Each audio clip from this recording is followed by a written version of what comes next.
कि हर एक को मौत आनी है और असल वही हकीकत है। इसलिए जो खौफ है, उन ईमान वालों को पता नहीं होता कि वो खौफ क्या है, और जिनको खौफ पता है उन्हें यह पता नहीं होता कि ईमान क्या है। पूरी इंडिया में इतनी ऊंचाई तक लेके जाए कि ये गूंगी बहरी सरकार कांप जाए और खौफ खाकर डरकर जिस तरीके से आज किसानों को इन्होंने अपने बिल वापस लिए हैं, उसी तरीके से ये सीए और एनआरसी के बिल को भी वापस लें इंशाअल्लाह। या आपको आपके सामने आपकी वो तस्वीर पेश करना चाहते हैं जो आप नहीं हैं। आपके सामने ऐसी वीडियो बनाकर फैलाते हैं जो कहीं पर गिनी चुनी लिंचिंग हुई है, जिससे कि आप खौफ खा जाएं और आप ऐसा से कम तरीका शिकार हो जाएं।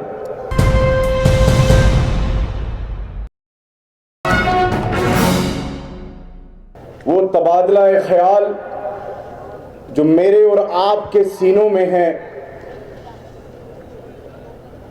और इस जिंदगी को सालों से हम लोग इन्हीं सीनों के अंदर दफन उन ख्यालात को इजहार ख्याल करके अपनी जिम्मेदारियों को समझकर पूरे देश में दर बदर घूम रहे हैं, और अल्लाह उसमें हमें कामयाबी भी बेहतरीन कामयाबी दे रहा है, और वो कामयाबी दुनिया और आखिरत दोनों की कामयाबी दे रहा है अल्हम्दुलिल्लाह। और उसी का ये नतीजा आए दिन हमें मिलता है कि हम उस शान के साथ हमारे उन शान वाले भाइयों के लिए फख्र महसूस करते हैं जो इस कौम के लिए और इस देश के लिए शहीद हो रहे हैं। इसीलिए मैं अपनी बात शुरू करने के वक्त मेरे उस भाई जो के.एस. शान जो कल शहीद हुए हैं, इन संघ परिवार के उन गुंडों ने धोखे से जो उन पर हमला किया और उनके एवज में अल्लाह ने उनको वो तोहफा दिया कि वो शहीद हुए, अल्लाह ताला उनकी मग़फ़िरत फरमाए और तमाम उनके जो अहले खाना है, अहले खानदान है, उन सबको सब्र ज़मील अता फरमाए। तो मेरे भाइयों, मैं उस हकीकत के साथ आपसे बात शुरू करता हूं कि हर एक को मौत आनी है और असल वही हकीकत है। इसलिए जो खौफ है, उन ईमान वालों को पता नहीं होता कि वो खौफ क्या है, और जिनको खौफ पता है उन्हें यह पता नहीं होता कि ईमान क्या है।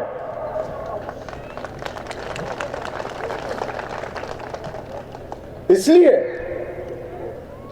हम तो कामयाब हैं इंशाअल्लाह, और अल्लाह से दुआ है कि हम इस्तिकामत के साथ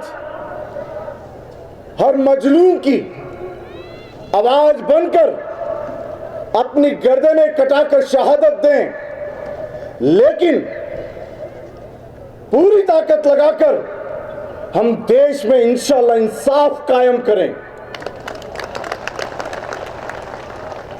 क्योंकि इंसाफ से अमन है, अमन से इंसाफ नहीं होता। इंसाफ इंसाफ होता है, और जब इंसाफ मिलता है तो अमन आता है, बदअमनी नहीं होती। और उस इंसाफ को मैं और आप अच्छे तरह से जानते हैं, क्योंकि हम उस मजहब इस्लाम को मानते हैं जो ये सिखाता है कि एक तरफ अमित कुमार है और एक तरफ मोहम्मद शफी है। अगर अमित कुमार सच बोलता है तो इस्लाम कहता है कि तुम अमित कुमार का साथ दो, उस झूठे मोहम्मद शफी का साथ मत दो। ये इंसाफ है। और ये इस्लाम उस इंसाफ की बात करता है कि आपके पड़ोस में वो कोई भी जाति धर्म का हो, वो किसी भी कुनबे का हो, अगर उस पर जुल्म हो रहा है तो उसके लिए आप आगे आकर उस जुल्म को हाथ से रोको, उसके लिए इंसाफ के लिए खड़े हो जाओ। ये हमारी टीचिंग्स हैं, ये हमारी तालीमात हैं जो ये सिखाती हैं कि हम सब एक इंसान की औलाद हैं और आपस में मोहब्बत और भाईचारा हमारा अहम किरदार है। हम नफरतों को फैलाने वाले नहीं। इसलिए अगर नफरतों को खत्म करना है, जितनी बातें मुझसे क़िब्ल हमारे लीडरान ने आपके सामने रखी, बखूबी आपको समझ में आया होगा कि देश के हालात क्या हैं और आप सब जानते हैं। इसलिए मैं उन तफसील में हालात पर न जाकर मेरी और आपकी जिम्मेदारी पर बात करता हूं कि अगर आज हमारी मां बहनों की यहां इज्जत लुटती है, अगर आज उस दलित बहन की जो हाथरस में, जिनको अपने माँ बाप को भी उस मुखाग्नि के अंदर दाह संस्कार के वक्त शामिल नहीं होने दिया जाता, अगर आज कहीं लिंचिंग होती है, कहीं लोगों के ऊपर अत्याचार होते हैं, तो हम और आप खड़े हों और जहां जहां भी जुल्म होता है अपनी आवाज को बुलंद करें। और ये आवाज को बुलंद करने के लिए हम मोहल्ला लेवल पर, बूथ लेवल पर काम करते हैं। लोग पूछते हैं कि आपके यहां पर बहुत बड़ी शख्सियत नहीं है, आपके इस मूवमेंट में कोई बहुत बड़ा नाम नहीं है, फिर भी आप पूरे इंडिया में इतना फैल गए हैं, इतना काम कर रहे हैं। तो मुझसे पहले हमारे जो राष्ट्रीय उपाध्यक्ष ने आपको इशारा दिया, एक मुनज़्ज़म तरीका है हमारे पास, एक सिस्टम है हमारे पास। हमारा हीरो हमारा केडर है। हमारी मजलिसों में, हमारे जलसों में हमें शाहरुख खान और अमिताभ बच्चन को दिखा के नहीं बुलाते।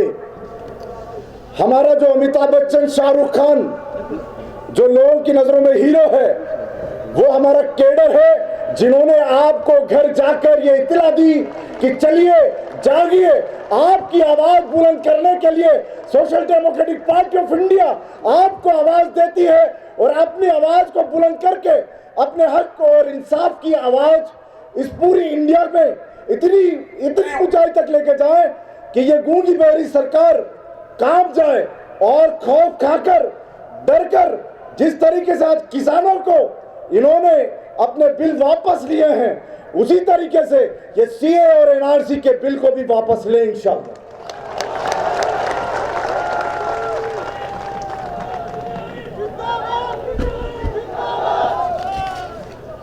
हम यहां पर वक्त कम है, 2 मिनट में अपनी आखिरी बात कहकर, आपने सुना है टाडा, पोटा, यूएपीए, आपने सुना है लिंचिंग, आपने सुना है आए दिन बच्चों की इज्जत के बारे में। मैं आपसे कहना चाहता हूं कि मुसलमान हाय हाय करना बंद कर दे। या आपको आपके सामने आपकी वो तस्वीर पेश करना चाहते हैं जो आप नहीं हैं।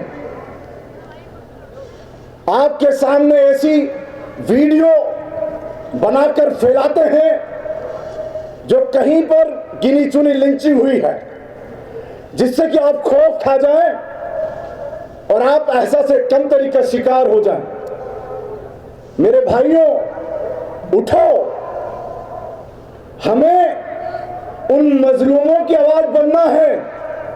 आंकड़े उठाइए, हमसे ज्यादा लिंचिंग दलित भाइयों की हो रही है, लेकिन वो आंकड़े आपके सामने नहीं आते। हमसे ज्यादा यूएपीए ट्राइबल्स पर, ये सिख भाइयों पर, कम्युनिस्ट पर हमसे ज्यादा यूएपीए लगे हुए हैं। उनकी आवाज बनना है।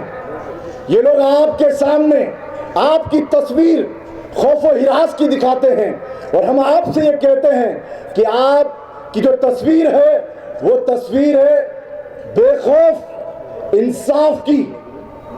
इसलिए आज के बाद कोई अगर आपको मायूसी दिलाता है तो उससे कह दीजिए मायूसी कुफ्र है। कोई आपको खौफ दिलाने के लिए आपकी तस्वीर डरावनी दिखाता है, आपकी तस्वीर गिरी हुई दिखाता है, तो आप उसकी तस्वीर को जो जवाब देना है, हर एक मुद्दे पर अगर किसी मोहल्ले के बच्चे के साथ नाइंसाफी हुई है तो आप उसके लिए थाने के सामने धरना दें, आप रोड पर उतरें, आप कलेक्ट्रेट पर जाएं, आप एसपी ऑफिस के सामने जाएं और कहें मिस्टर तमाम नौकरशाह लोगों कि आप जो नौकरी पर हैं, हम जो टैक्स देते हैं उसकी तनख्वाह आपको मिलती है, आप पब्लिक सर्वेंट हैं और वी आर पब्लिक, हम पब्लिक हैं। ये नाइंसाफी क्यों हुई? यहां पे हिंदू और हिंदुत्व नहीं है, यहां पर भारत और भारतीय है, यहां इंडियन है, यहां पर कोई हिंदू और हिंदुत्व नहीं है। यहां एक संविधान है, दो संविधान नहीं है। जो राइट मोदी को है वही राइट मोहम्मद शफी को भी है। मेरा हक दो, ये हक मेरा है, नहीं दिया तो तुम्हारे सामने हम प्रोटेस्ट करेंगे, धरना देंगे, और जरूरत पड़ी तो शान की तरह हम भी शहीद हो जाएंगे, लेकिन नाइंसाफी बर्दाश्त नहीं करेंगे। बहुत बहुत शुक्रिया।